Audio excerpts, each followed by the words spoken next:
Good morning student. Standard है 5, subject है हिंदी। इसमें पार्ट है छठा, नौकर की मूर्खता। तो स्टूडेंट ये जो पार्ट है ना छठा, नौकर की मूर्खता, वो मैंने आपको पढ़ा दिया था। इस पार्ट में क्या कहा गया है वो समझा दिया था, ठीक है। और अब मैं आपको इसके जो हार्ड वर्ड्स है ना, हार्ड वर्ड्स मीनिंग वो बताती हूँ। उसके बाद जो एक्सरसाइज है, अभ्यास, वो करवाऊँगी, ठीक है। तो उसमें का हार्ड वर्ड्स है मालिक। मालिक का मतलब होता है स्वामी। नौकर, नौकर का मतलब होता है सेवक। बैगन, बैंगन का मतलब होता है एक प्रकार की सब्जी। मुकुट, मुकुट यानी कि ताज। और तारीफ, तारीफ का मतलब होता है प्रशंसा करना। तारीफ का मतलब क्या होता है? प्रशंसा करना, किसी के बारे में अच्छा अच्छा बोलना। फिर नेक्स्ट है व्यंजन। व्यंजन का मतलब होता है पकवान। टकटकी बांधे देखना, टकटकी बांधे देखने का मतलब होता है एकटक देखना। कंपाती आवाज़, उसका मतलब होता है आवाज़ का लड़खड़ाना। पछी उलझना, उलझना का मतलब होता है क्रोधित होना, गुस्सा होना। ठीक है स्टूडेंट, ये था हमारा हार्ड वर्ड्स जिसका मीनिंग मैंने आपको बताया। और जब मैंने ये जो पार्ट है ना नौकर की मूर्खता वो चला था ना, तभी मैंने आपको बताया था इसके हार्ड वर्ड्स। लेकिन आज मैंने आपको फिर से एक बार बता दिया ताकि आपको याद हो जाए, ठीक है। फिर उसके बाद है अभ्यास। अभ्यास यानी एक्सरसाइज। उसका क्वेश्चन नंबर 1 है, सही विकल्प पर सही का चिन्ह लगाओ। तो नौकर ने, उसका क्वेश्चन नंबर 1 है, देखो ये रहा। मालिक ने कौन सी सब्जी खाने की इच्छा जताई? ए आलू की, बी भिंडी की, सी बैंगन की या डी करेले की? तो उसका सही आंसर आएगा सी बैंगन की। बैंगन की सब्जी खाकर मालिक को क्या हुआ? ऑप्शन ए सर में दर्द, ऑप्शन बी पेट में दर्द, ऑप्शन सी नींद आने लगी, ऑप्शन डी पैर में दर्द। तो उसका सही आंसर आएगा ऑप्शन बी पेट में दर्द। अब है क्वेश्चन नंबर 3। मालिक ने नौकर से क्या कहने के लिए कहा? मालिक ने नौकर से क्या करने के लिए कहा? सॉरी, कहने के लिए नहीं, करने के लिए कहा। ए पानी लाने के लिए कहा, बी खाना खाने के लिए कहा, सी चाय बनाने के लिए कहा, डी खाना देखने के लिए कहा। तो उसका सही आंसर आएगा स्टूडेंट खाना देखने के लिए कहा, option 4। Sorry, option A question number 4। खाना कौन खा गया? ए मालिक, बी नौकर, सी कुत्ता या डी कोई नहीं? तो उसका सही आंसर आएगा सी कुत्ता। तो स्टूडेंट ये था question number 1, tick the correct point. उसके बाद है क्वेश्चन नंबर 2। निम्नलिखित प्रश्नों के उत्तर लिखिए। Answer the following question.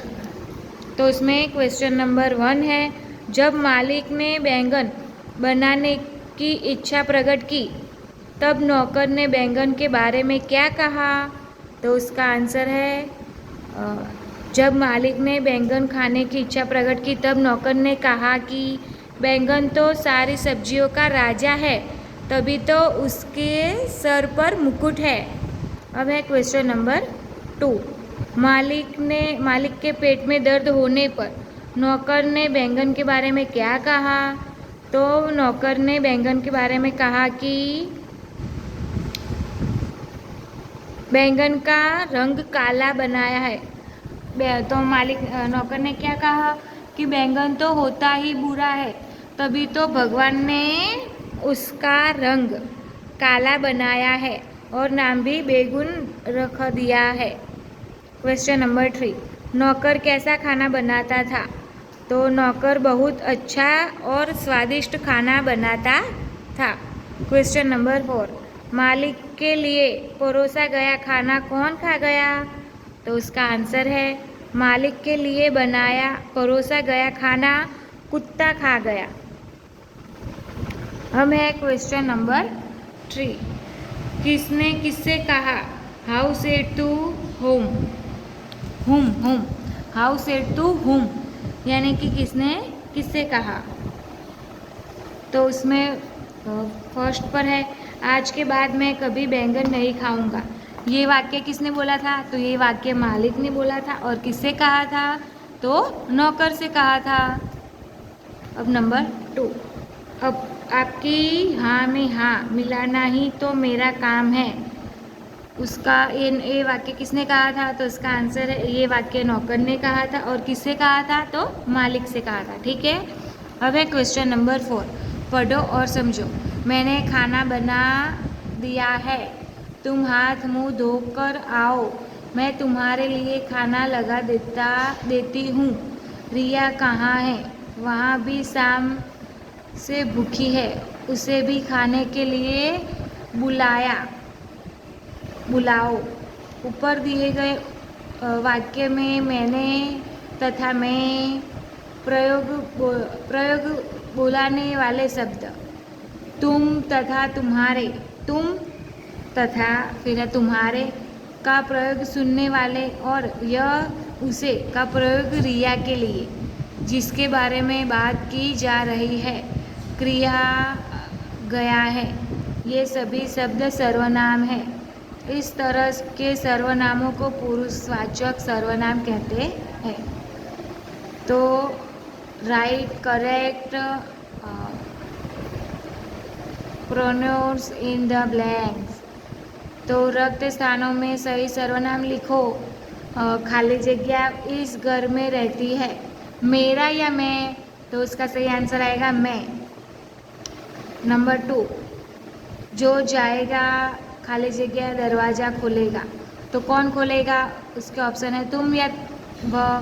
तो जो जाएगा वह दरवाज़ा खोलेगा। फिर नंबर 3 पर है, देखो ऐसे लिखना है। 3 पर है, खाली जगह पिताजी ने पैसे दिए, उसने या मुझे? तो मुझे। शरारत मत करो नहीं तो मैं तुम्हें बहुत पीटूंगा। तो खाली जगह है, उसमें क्या आएगा? तुम्हें या तुमसे? तो तुम्हें। अब है क्वेश्चन नंबर 5, गुणवाचक विशेषण। निम्नलिखित संज्ञा शब्दों के लिए गुणवाचक विशेषण लिखो। लड़की, तो क्या आएगा? देखो ऐसे सर्वनाम लिखे हुए हैं, तो उसके आगे हमें जो ब्लैंक्स है ना उसे पूरना है। तो क्या आएगा? सुंदर, तो सुंदर लड़की। मालिक, तो दयालु मालिक। फिर इधर नंबर 2 पर है नौकर, तो चालाक नौकर। फिर नंबर 3 पर है दयालु, तो मालिक। फिर नंबर 5 पर है फूल, तो सुंदर फूल। पेड़, तो सुंदर पेड़। कुत्ता, तो इसका क्या कहेगा? वफादार। तो स्टूडेंट, ये जो हमारा पाठ है 6, चैप्टर नंबर 6, नौकर की मूर्खता, वो हो जाता है इधर कंप्लीट। मैंने आपको पूरा करवा दिया है। तो आपको ये जो पाठ है ना उसका जो अभ्यास है उसे आपकी हिंदी की नोटबुक में लिखना है। ठीक है, तो आप लोग सब लिख लेना। और हम नेक्स्ट वीडियो में जो हमारा न्यू चैप्टर है चंद्रमा की यात्रा, वो मैं आपको पढ़ाने वाली हूँ। ठीक है, थैंक यू स्टूडेंट। और आप लोग ये जो होमवर्क कर लेना।